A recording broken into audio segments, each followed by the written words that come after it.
కూటమి ప్రభుత్వం రాష్ట్రంలో రెడ్ బుక్ రాజ్యాంగాన్ని నడుపుతూ డైవర్షన్ పాలిటిక్స్ చేస్తుందని వైసీపీ గుంటూరు తూర్పు నియోజకవర్గ ఇన్ఛార్జి నూరి ఫాతిమా మండిపడ్డారు. మహిళలపై జరుగుతున్న దాడుల్ని నియంత్రించాలని, శాంతి భద్రతల్ని కాపాడాలని డిమాండ్ చేస్తూ వైసీపీ మంగళవారం లాడ్జీ సెంటర్ వద్ద ధర్నా చేపట్టింది. మహిళలపై అనుచిత వ్యాఖ్యలకు క్షమాపణలు చెప్పినా కొందరు దీన్ని రాజకీయం చేస్తున్నారని అన్నారు. పార్టీ నాయకులు, కార్యకర్తలు, అభిమానులు పాల్గొన్నారు.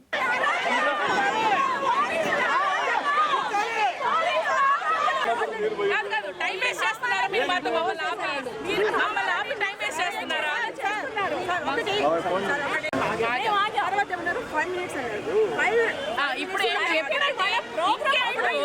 ఏంటి మాట్లాడేది?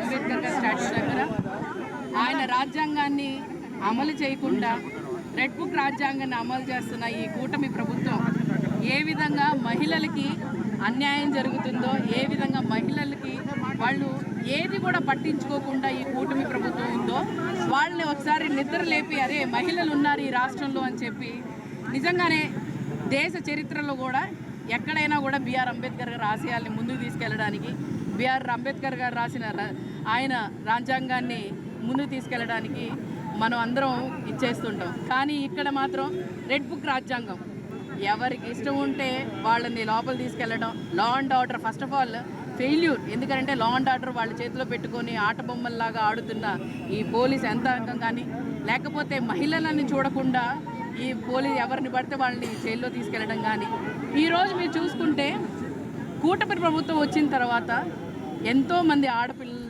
జీవితాలు నాశనమైన, ఎంతోమంది చనిపోయారు. వాళ్ళ గురించి ఎక్కడ పట్టించుకోవట్లేదే ఈ ప్రభుత్వం, వాళ్ళ గురించి ఎక్కడ మాట్లాడట్లేదే. ఏదున్నా కూడా డైవర్షన్ పాలిటిక్స్ మాత్రం చాలా చక్కగా చేస్తారు. అది ఇప్పుడు కూడా రుజువు అవుతుంది. సరే, ఒక సాక్షి రిపోర్టర్ మాట్లాడిన మాటలకి ఆయన క్షమాపణ అడిగారు, ఆయన జైల్లో తీసుకెళ్ళి అదంతా బాగానే ఉంది. కానీ వాళ్ళ ఆఫీసుల మీద వెళ్ళి దాడి చేస్తారు. సాక్షి రిపోర్టర్ మాట్లాడిన దానికి మా అధినేత జగన్మోహన్ రెడ్డి గారికి అలాగే భారతమ్మకి ఏం సంబంధం ఉందని చెప్పి వీళ్ళని క్షమాపణ కోరుతున్నారు. వాళ్ళ మీద అబ్యూసింగ్ మాటలు మాట్లాడుతున్నారు.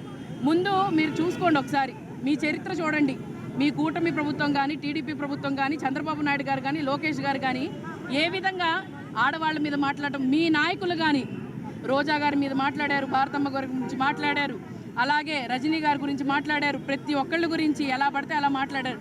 వాళ్ళ మీద చర్యలు తీసుకోలేదే. ఇప్పుడు దాకా జరిగిన వాళ్ళ మీద, మొన్నగాక నిన్న జరిగిన అనంతపూర్ లాంటి విషయంలో కూడా మీరు ఎక్కడ చర్యలు తీసుకోలేదే. మీకు దాని మీద దృష్టి లేదు. డైవర్ట్ చేయాలి ఎలాగైనా కూడా.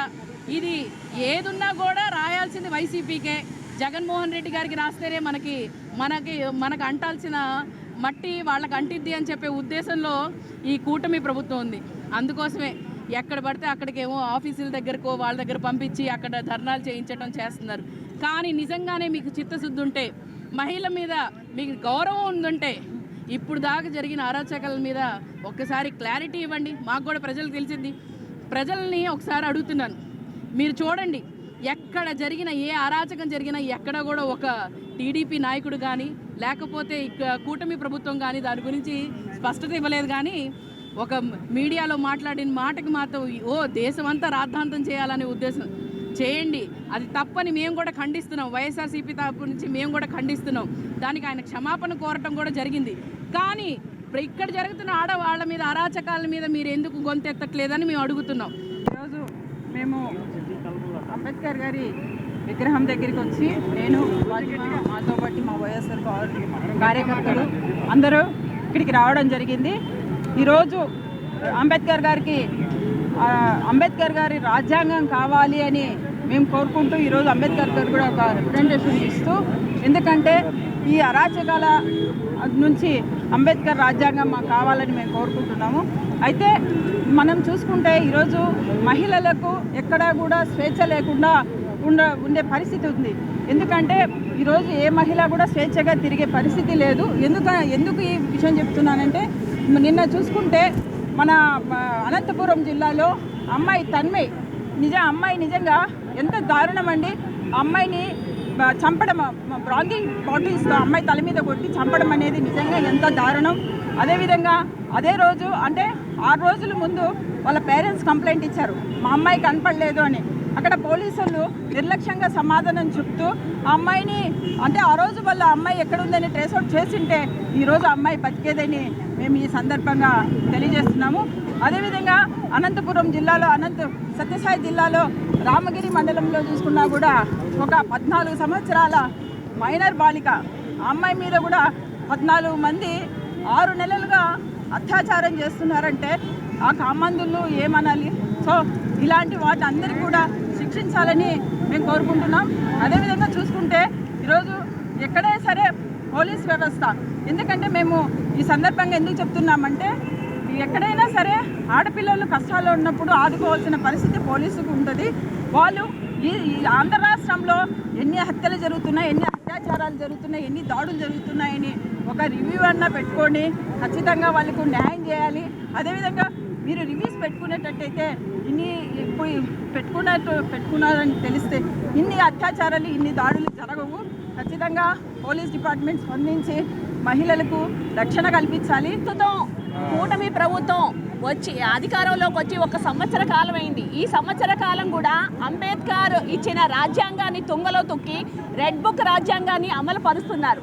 ఈ రెడ్ బుక్ రాజ్యాంగంలోని అన్యాయంగా కేసులు పెట్టి అక్రమ అరెస్టులు చేయడమే కాకుండా ఈ సంవత్సర కాలంలో సుమారు 188 కేసులు మహిళల అత్యాచారాలు, హత్యల మీదే ఉన్నాయండి.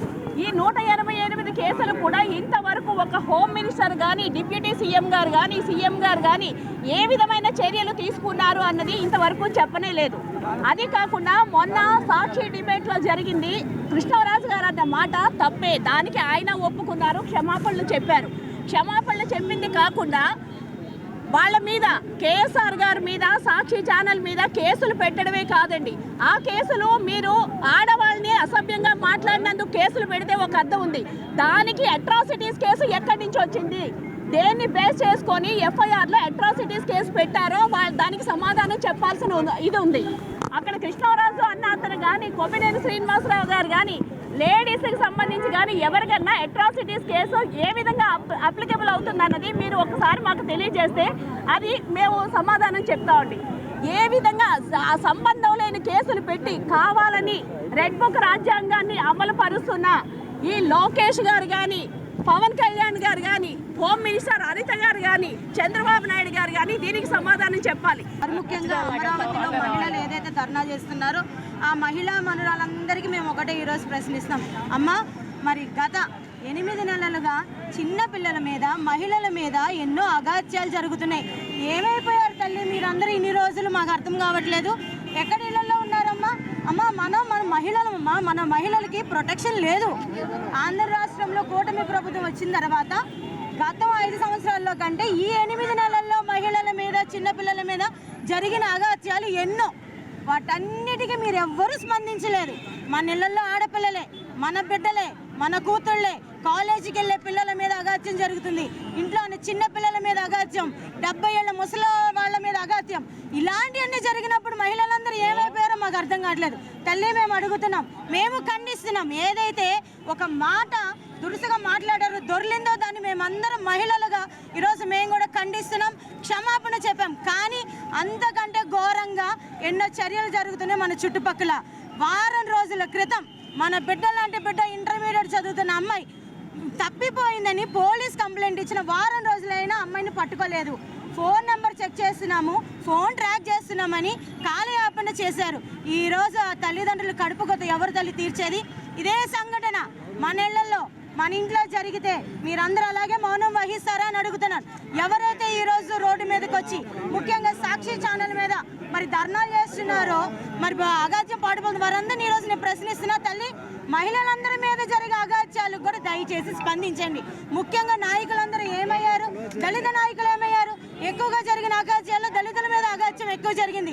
దళిత నాయకులందరూ మరి కూటమి ప్రభుత్వాన్ని కొమ్ము కాస్తున్నారా ఈరోజు నేను ప్రశ్నిస్తున్నాను. అది కాదే మన నాయకత్వం. మన దళితులను కాపాడుకోవాల్సిన బాధ్యత మనది. ఆడపిల్లలు కాపాడుకోవాల్సిన బాధ్యత మహిళా సంఘాలది. మహిళా సంఘాలందరూ తరలిరండి. మన మహిళల మీద, ముఖ్యంగా ఆడపిల్లల మీద ఈరోజు తిరిగి మళ్ళీ మన పిల్లల్ని కాలేజీకి పంపించాలన్నా, స్కూల్స్కి పంపించాలన్నా, మరి ముఖ్యంగా గిరిజన హాస్టల్లో మన బిడ్డల్ని వేయాలంటే భయపడుతున్న పరిస్థితులు.